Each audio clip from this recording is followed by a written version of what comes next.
How's it going, everybody? Welcome to the channel. As always, if you enjoyed today's video, don't forget to hit that like and subscribe. It helps out, means a ton. You guys get plenty of fun stuff. Not just Kaiju number 8, we cover plenty of manga on the channel. Real quick, before we get into the chapter for today, chapter 48, there were two panels in this chapter, I believe on pages 12 and 13. These panels featured Hasegawa, the vice captain of Captain Narumi of the 1st Division. These are the most pointless panels I've ever seen. This is not a big deal before I get into it, but I'm pretty sure these are the only two times we see Hasegawa in this chapter, and they're little just side panels. He is there for absolutely zero reason. It is entirely 100% pointless for his face to pop up on both of those pages. I do not get it. It is mind-boggling to me why he is even there. I don't know, like I said, not a big deal, but I just wanted to point it out. Because like I said, it's mind-boggling. I don't know why he's there. I don't get it. I really want to ask the author just personally, like, why'd you put him there? But anyway, getting into the actual chapter and why we are here, we're picking up from last time with the reveal of the oldest numbers weapon in Japan. Number 1, made from the retinas of number 1, I should say. And yeah, Kaiju number 9 is not able to dodge these attacks. He's still going on saying, like, I thought I learned these attacks, but now for some reason they just keep on hitting me. This is weird and I don't like it and it hurts. We also get a bomb from Isao Shinomiya. I can't remember if he's like internally monologuing about this or just like talking about it for no reason to the other people in the command center that probably already know this information. I assume it was inner monologue. Anyway, yeah, we learned that these retinas, made from Kaiju number 1, have the power of future sight. What? Now, with this being said, it doesn't actually look into the future of the time-space continuum that makes up the universe. Okay, I really just wanted to say time-space continuum. Let's be honest, it's fun to say. Okay, no, what these eyes do actually isn't even future sight at all. They simply allow you to predict the future movements of a being. Now, what I mean by that, it's actually pretty simple. You can see the inner networks running from the brain sending signals to the body to tell it to move.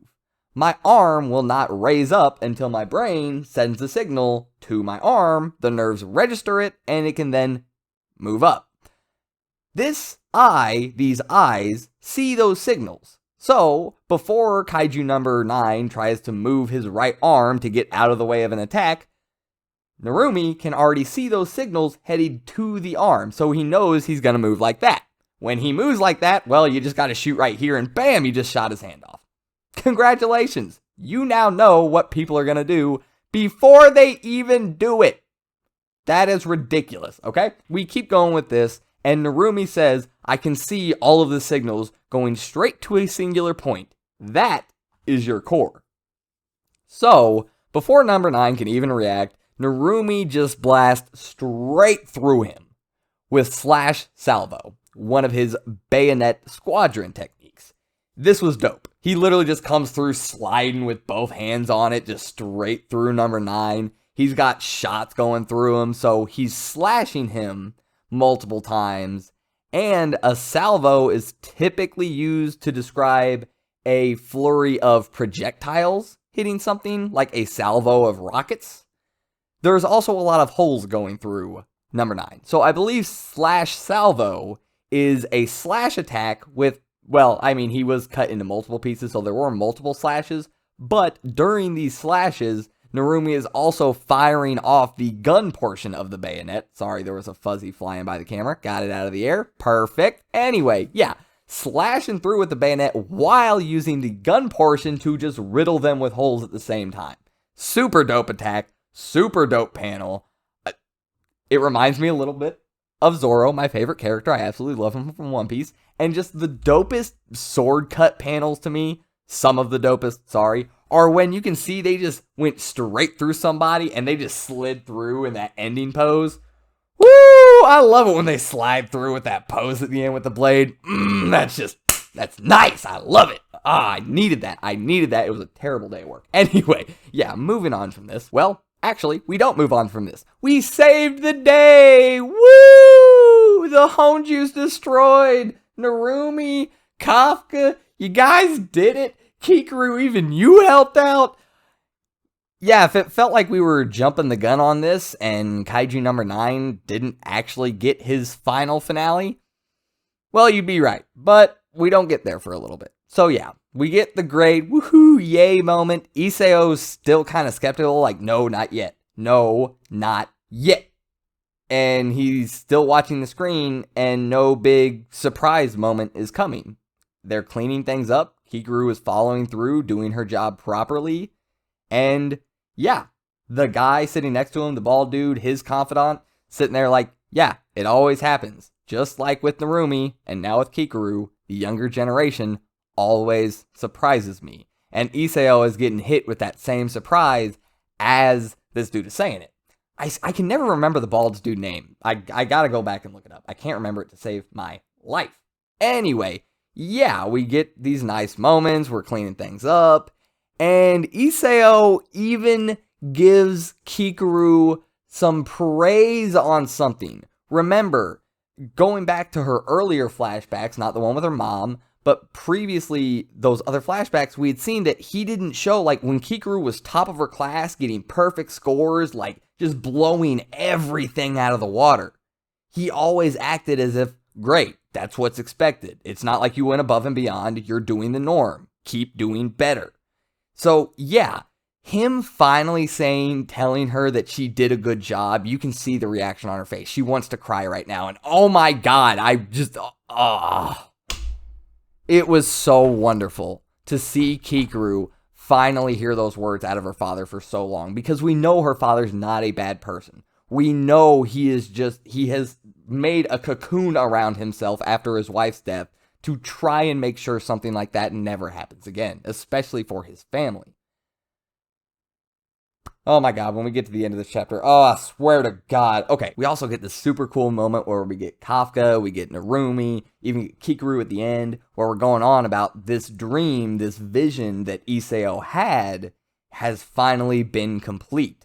His vision of the strongest division. After all this is said and done, Narumi's still sitting there thinking, this doesn't feel right. And I gotta admit, I was right there with him. This whole time, I'm sitting here thinking, like, this doesn't feel right. Like, 9 just got, like, baby shaked, if I could use a terminology from King of Lightning. Yeah, he got smacked out of there like it was nothing. Like, he's not even the main bad. Like, it still didn't feel like he got his proper end. And Narumi's sitting there thinking, like, this doesn't feel right. He, however, is thinking about, because he isn't aware of the fact that they're in a manga, he's thinking about the fact of what Kaiju number 9 said. Talking to number 8, saying, I'm going to kill you and take that great Kaiju power for myself. He says, I get the killing part, that's obvious, but taking that great Kaiju power, what was that thing's true goal? And right as he's starting to think about this stuff, number 9's back. However, number 9 is not regenerating. In fact, the body that we saw Kafka punch out is kind of just disintegrating, it looks like, and you can see what looks like a mechanical piece coming out of its eye, almost like a little camera. This is strange and big. It's almost as if number 9 was partially mechanical, like this was a clone or a copy that had been modified. I don't know. That was weird. But I almost, if you didn't catch that, go look at that panel of number 9 laying there with his contorted face on the ground. That eye, to me, it looks like it's connected to wires, something. It looks like it was a little recording device in his eye, not an actual eyeball. It's weird. It's weird. But he says, it's too bad, number 8. I wasn't able to kill you. But I will be going through with my other plan. My plan to take a great Kaiju power. Now keep in mind, we see him say a great Kaiju power. So we'll get into this. Anyway, after saying this, he pops up behind Isao Shinomiya.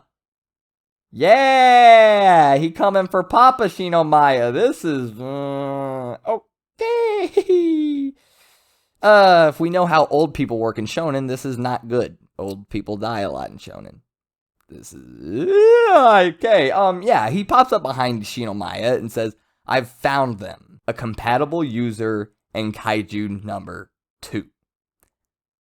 I don't think that was his original target. Remember, he kept saying, "I'm going to take that great Kaiju power. I'm going to take that great Kaiju power." Specifically talking about a specific one. That one. This time, he says, "I'll take a great Kaiju power." One of them. One of the number weapons. So, yeah, with that being said, the terminology of a great Kaiju weapon instead of that great Kaiju weapon makes me think number 2 might be a consolation prize instead of whichever one he really wanted. Maybe it was 8. Who knows? I got no idea. But yeah, he's going after Isao Shinomiya. Okay. Dude's probably gonna die. He just said something nice to his daughter. Kikaru just finally got the... Man! Really? Really? We're gonna take him away from Kikaru after he finally told her good job. Bro, it makes for a good story, but I'm already mad for Kikaru. Oh, no. Oh, it's not okay, man. That's not right. That is not right. But yeah, Isao Shinomiya is going to die. I'm like 99.99 something % on it. I don't know. But anyway, I hope you guys enjoyed the chapter. I hope you enjoyed the review. I enjoyed the chapter. I thought it was very well done. Those 2 random panels of Hasegawa, still the most useless, irrelevant panels in any manga ever. But it's okay. It was 2 tiny ones, and it's really not a big deal. But I'll see you guys next time, and I'm out.